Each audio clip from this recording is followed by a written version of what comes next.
This is from Euronews.com. I don't think I've ever read a headline from them. It says an American journalist has claimed that he was detained on Monday after trying to enter the World Cup stadium in Qatar, where same-sex relationships are outlawed, while wearing a rainbow shirt in support of the LGBT community. So this is Grant Wall is his name, and he put a picture up there very proudly. He's got the rainbow flag, and he says, "Just now, security guard refusing to let me into the stadium for USA Wales. You have to change your shirt. It's not allowed," he says. He says that he was taken away and that he was detained for nearly a half hour. But then he says that they later apologized to him and let him into the country. So that's what he says happened. And we're seeing stunts like this, and usually the stunt is quickly abandoned. There have been various, including the USA team. You know, originally they were talking about rainbow flags, changing the uniform, and they didn't really end up doing that. But they did have, I think in their practice facility, they had the rainbow flags all over the place. So we're getting this from some of these Western people that are showing up there. But you just see, it's interesting how quickly the respect all cultures stuff goes out the window, isn't it? I mean, say what you want, but this is Qatar. It's their country. It's a non-Western, non-white country. And now you've got white people, white Westerners like Grant Wall, showing up and saying, "I don't respect your customs. I don't respect your beliefs. I'm going to do what I want in your country. I'm going to tell you how you should run your country. Your laws don't mean anything to me because I'm the white Western guy.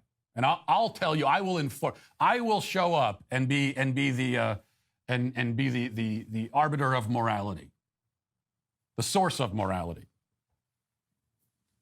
It is a form of this kind of moral colonialism that you see from the West, this ideological colonialism that you see almost uniquely these days from the left. And yet, in any other context, these same people would claim that they're all about multiculturalism.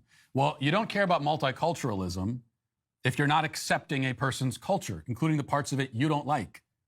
So if you're saying, "I'm a multiculturalist, I enjoy multiculturalism, I enjoy all cultures and I respect all cultures, except for the parts of those cultures I don't personally prefer and that don't line up with my values." Well, if that's the case, then you don't believe in multiculturalism and you don't respect other cultures.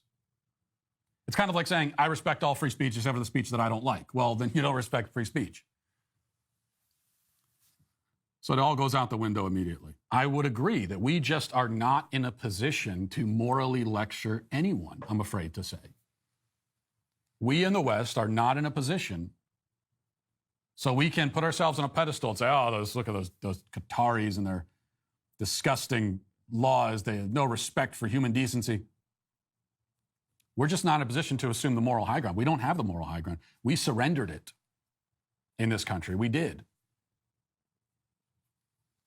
It's very sad to say, but it's true. I mean, like we talked about yesterday, we live in a country in modern times where we've executed 60 million babies in the womb. 60 million. And if you believe that those are human beings, then you believe that in our country, we, and I say we in the general sense, are responsible for arguably the worst mass slaughter of the innocent that's ever happened on the planet.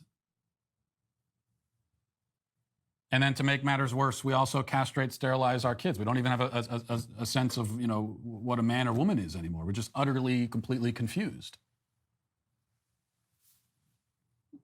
We celebrate evil and debauchery in its most deranged forms. That's what we do in this country. And then we think that we're in a position to go and ideologically colonize the globe and tell them they need to be more like us. Well, the problem is that the other countries, when we say that, when we give that pitch and we say, "You should be more like us," well, the members of the other country, they look at us like freaks. They look at us like a bunch of confused weirdos. They look at us and say, "Well, I don't want to be like you. Why would I want to be like you? You mean over in your country where you think that men can get pregnant? You mean over in your country where you're sterilizing little boys to turn them into girls? You are surgically and medically altering little boys to make them girls, and you think we want to be like you?" It's not a convincing sales pitch.